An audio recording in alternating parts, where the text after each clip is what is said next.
Yesterday, I saved a hungry lynx, and today she brought me 3 starving cubs to my doorstep.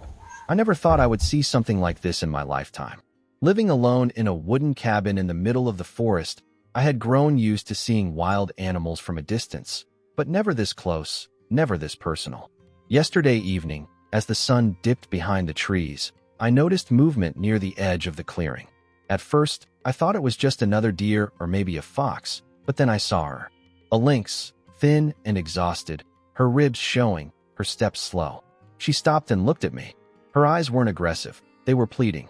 I had some venison stored from last winter, and without thinking too much, I placed a piece outside, away from my door. I stepped back inside and watched from behind the glass. She hesitated for a moment, sniffed the air, then approached. In seconds, the meat was gone. She glanced once more in my direction and disappeared into the woods. That was yesterday. I figured I would never see her again. But this morning, as I brewed my coffee, I heard scratching sounds on the porch. When I opened the door, I froze. There she was, standing tall and alert, but in her mouth was a small cub. Behind her, 2 more little ones peeked out nervously. My heart stopped. She had brought her family. I didn't move at first. I knew any sudden motion could send her running or make her defensive. She gently placed the cub on the porch, right in front of me, and the little ones stumbled clumsily toward the doorway before sitting down. The other 2 stayed close to their mother, their wide eyes locked on me. It felt unreal. She wasn't just here for food. She was showing me her trust. I whispered softly, trying not to scare them. The words didn't matter. It was the tone, the calmness. I slowly backed away inside and left the door slightly open. On the table, I had leftover chicken. I placed it on a plate and set it just outside the doorway, then retreated again. The lynx stared at me for a long moment, then stepped forward. She let the cubs nibble first while she kept watch. My chest tightened at the sight. These little creatures were trembling with hunger, their tiny jaws working desperately at the scraps.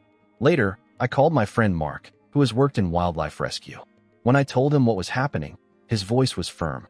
He said, "John, be careful.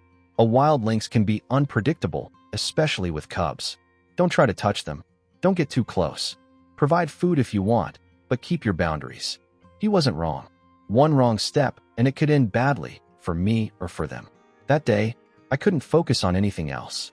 The cubs played near the porch, their tiny paws patting the wooden boards, while their mother kept scanning the tree line. She was alert, protective, but not hostile toward me.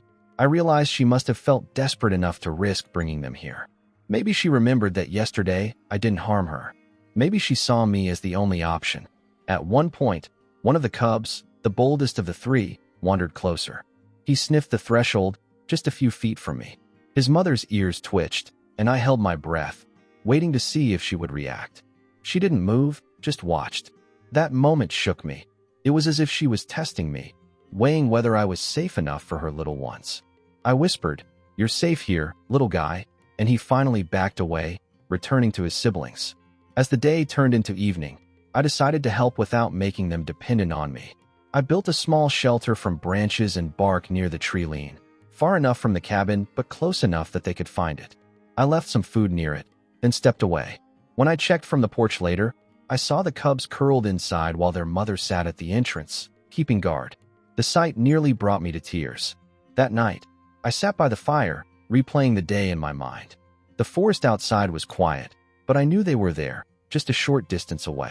I thought about the fragile balance between humans and wild animals, about how rare it is for trust to form across that line. I wasn't their savior, just a witness to their struggle and maybe a small part of their survival. By the next morning, they were gone. Only small paw prints remained on the porch and in the soft earth near the trees. The woods had taken them back, but I knew that for a brief moment, those wild lives and mine had crossed paths in a way I will never forget. Yesterday, I saved a hungry lynx. Today she brought me her cubs. Tomorrow, maybe I will never see them again. But the memory will stay with me forever, a reminder that even in the wildest places, trust can be born out of kindness.